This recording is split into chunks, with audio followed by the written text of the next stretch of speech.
You're tuning into Black and White Sports on YouTube. The no-holds-barred truth on sports. The main event starts now. Well, guys, we need to talk about the Jake Paul, Mike Tyson fight yet again, guys. People were very, very upset with that boxing match. Netflix had a lot of buffering problems, and then people actually watched the fight, and then they were actually like, wait a minute. This thing is not real. This thing is staged. Now, if you actually watch the fight and you watch the last 10, 15 seconds, Jake Paul takes a bow.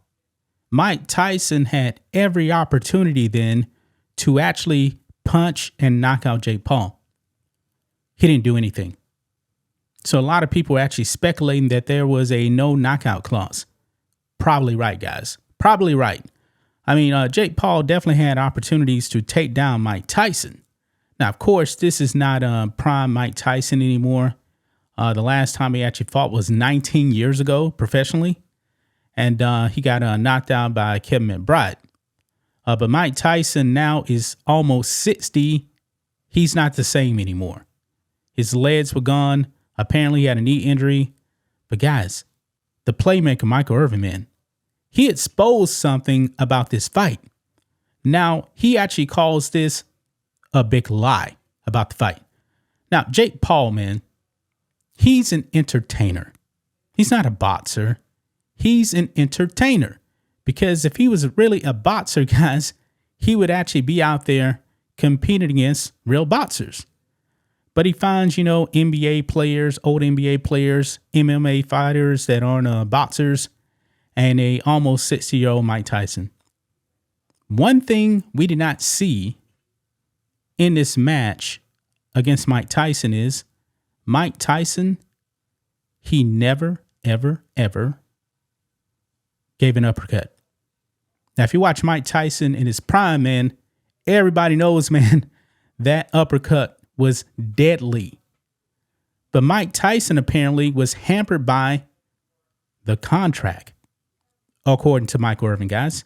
Yes. So we got a clip here, guys, of Michael Irvin exposing this fight as a fraud. This fight wasn't real. It was rigged.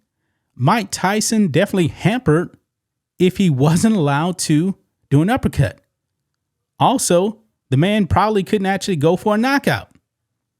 So how in the world is Mike Tyson actually supposed to be Mike Tyson? Now, chances are he wasn't going to be Mike Tyson. I mean, he's pretty old. But if you don't allow him to do an uppercut and you don't allow him to actually do a knockout, he's not Mike Tyson then. Mike Tyson was known for getting guys out of there in the first round. I mean, he was the most devastating knockout artist in boxing history. But let's go down here, guys, and watch this clip here of the playmaker, Michael Irvin, exposing this thing. Let's go ahead and roll it. Then the Tyson fight, that was the lie. That was the lie. When you say it was a lie, Mike, what do you mean? That they had no intentions to really strap it on. Yeah. If you look through that, I didn't see one patented uppercut by Mike Tyson. What did Mike Tyson win on? Uppercut. Then I heard some people talking about they could put that in the contract. He couldn't body in their uppercut. Like, how could you put that in a fight contract? How you got all these people out here and he couldn't body him and do that patented uppercut? All of that is, Mike Tyson is not Mike Tyson anyway, and now you taking away Mike Tyson's best gift, which was that uppercut. Man, that's a big lie to me, man. Yeah, you take that away from Mike Tyson, man. Mike Tyson can't be Mike Tyson, even at 58. Because watching that fight, guys, Mike Tyson couldn't do anything, man. He couldn't do anything. And that's like making me play a game without running a slant route and a deep in or a deep out. You do what you do best. And if they take that away, you ain't that dude no more. And they took that away.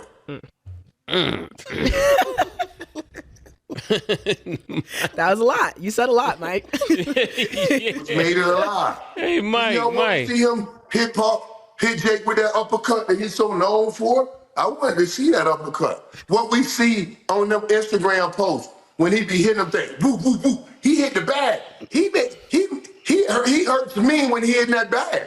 I wanted Jake Paul to get some of that. That's why I said it was a lie. Mike.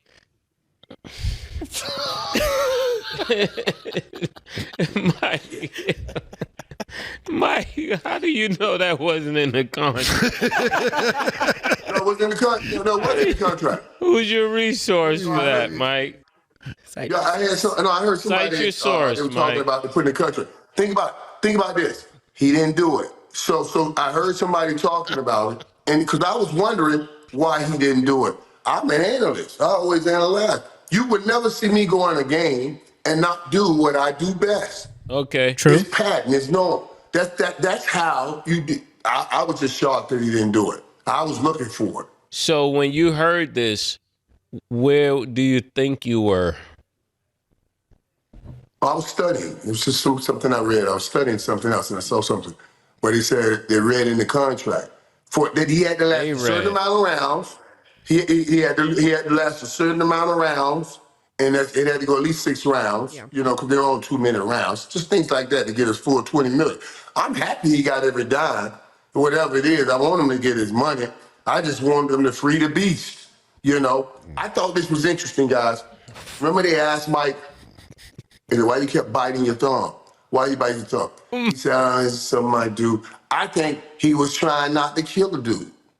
That's what crazy people do. Wow. You know, you gotta come up with some other thing that you see with them ticks. That's why they tick. That's a tick. So Mike was, they telling me not to kill him. They telling me I can't kill him. I can't kill him. He never threw the uppercut. If he threw the uppercut, I would have said, okay, he just old, but he never threw his best punch. As an analyst, I gotta say there's something to that. Yeah, the part about Mike Tyson holding back though, because he could have killed Jake Paul. I'm not gonna go there, but I truly do believe, man, there was probably a no uppercut clause in this, and also the playmaker was actually on with Colin Cowherd as well. Colin Cowherd agreed with him that there was probably a no uppercut clause in the contract. Yeah, we probably won't ever know the full details of this contract, guys, but this fight was not real. This fight was completely fake. I don't want to see anything like this again, man. This really does make a mockery of boxing. Now, of course, Mike Tyson, he ended up doing this, I guess, because he said that he almost died like months ago when he was actually supposed to fight. This fight was supposed to happen in July. But Mike Tyson was in a hospital. He had like all these vials of blood going into him. And that was actually before he turned 58. By the way, he's supposed to do this at age 57. But he was happy that, that he's alive. And he made a whole bunch of money, man. I believe Mike Tyson was only worth like $10 million before this fight. Yeah, he made $20 million. Now, Jake Paul came away with $40 million, man. This was nothing more than a grift right here, man. A grift. Everybody got paid. Get your money. But this was clearly an embarrassment to boxing. This should have never been a real fight because it was not a real fight. Mike Tyson shouldn't have a loss on his resume. Jake Paul, I mean, all those wins for him anyway are pretty much fake anyway. He's not fighting real boxers anyway. So I'm going to leave it right there, guys. That's just my thoughts on this. What do you guys think of this? Black and white sports fans, let us know what you think about all this in the comments. Make sure to subscribe to the channel. And we will catch you next time. Thanks for watching the show. Be sure to like, comment, and subscribe. Be sure to tune in next time on Black and White Sports.